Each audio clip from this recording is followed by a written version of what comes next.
यह पौराणिक कथा भगवान कृष्ण की लीलाओं में से एक है, जिसमें उन्होंने एक साथ अपनी पत्नी, अपने वाहन और अपने अस्त्र का अहंकार चूर किया था।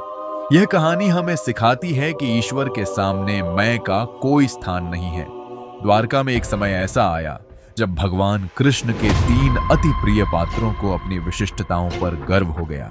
सत्यभामा, उन्हें अपनी सुंदरता और इस बात का घमंड हो गया कि वे कृष्ण की सबसे प्रिय पत्नी है। गरुड़, उन्हें अपनी तीव्र गति और शक्ति पर गर्व हो गया कि उनसे तेज पूरे ब्रह्मांड में कोई नहीं उड़िया सकता। सुदर्शन चक्र, उन्हें अपनी अजेय शक्ति का अहंकार हो गया कि उनके बिना भगवान अधूरे हैं।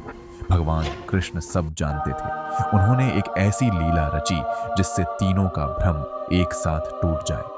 श्री कृष्ण ने हनुमान जी का स्मरण किया, जो उस समय गंधमादन पर्वत पर तपस्या कर रहे थे। कृष्ण ने गरुड़ को बुलाया और कहा, गरुड़, तुम गंधमादन पर्वत जाओ और हनुमान से कहो कि प्रभु श्री राम ने उन्हें द्वारका बुलाया है।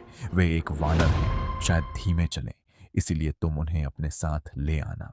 उधर श्री कृष्ण ने सत्यभामा से कहा कि वे आज माता सीता का रूप धारण करके तैयार रहें, और सुदर्शन चक्र को कहा कि वे महल के मुख्य द्वार पर पहरा दें, और आदेश दिया कि मेरी अनुमति के बिना किसी को भी अंदर न आने दें। गरुड़ हनुमान जी के पास पहुंचे और उन्हें राम का संदेश दिया। हनुमान जी ने कहा, पुत्र, तुम चलो, मैं पीछे पीछे आता हूं। गरुड़ को अपनी गति पर अभिमान था। उन्होंने सोचा कि यह बूढ़ा वानर मेरे साथ कैसे पहुंच पाएगा।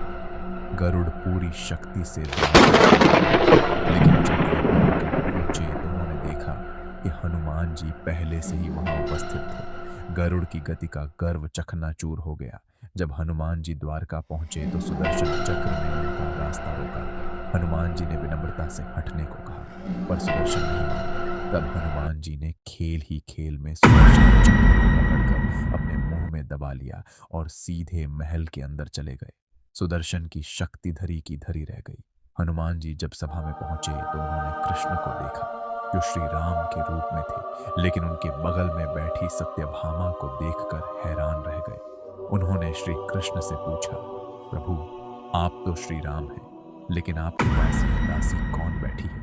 माता सीता कहाँ है? यह सुनते ही सत्यभामा का अपनी सुंदरता और श्रेष्ठता का घमंड मिट्टी में मिल गया। उन्हें समझ आ गया कि वे सीता माता के चरणों की धूल के बराबर भी नहीं है। भगवान श्री कृष्ण मंद मंद मुस्कुराए।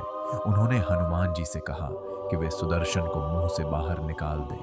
हनुमान जी ने तीनों का गर्व चूर कर दिया था। भगवान ने उन्हें समझाया कि सृष्टि में जो कुछ भी है वह ईश्वर की कृपा है। गरुड़ समझ गए कि उनसे भी तीव्र गति संभव है। सुदर्शन जान गए कि उनसे भी बलवान भक्त मौजूद है। सत्यभामा को बोध हुआ कि रूप और पद कुछ नहीं है, केवल भक्ति और समर्पण ही सत्य है। भक्तों को हनुमान जन्मोत्सव की हार्दिक बधाई। जय बजरंग बली। हनुमान तुम हो मेरे जान, बजरंग बली तुम ही भगवान। तेरी शक्ति, तेरी बल, तेरी हिम्मत पूरी दुनिया को कर देती मार। राम के नाम पर तुम लत पार।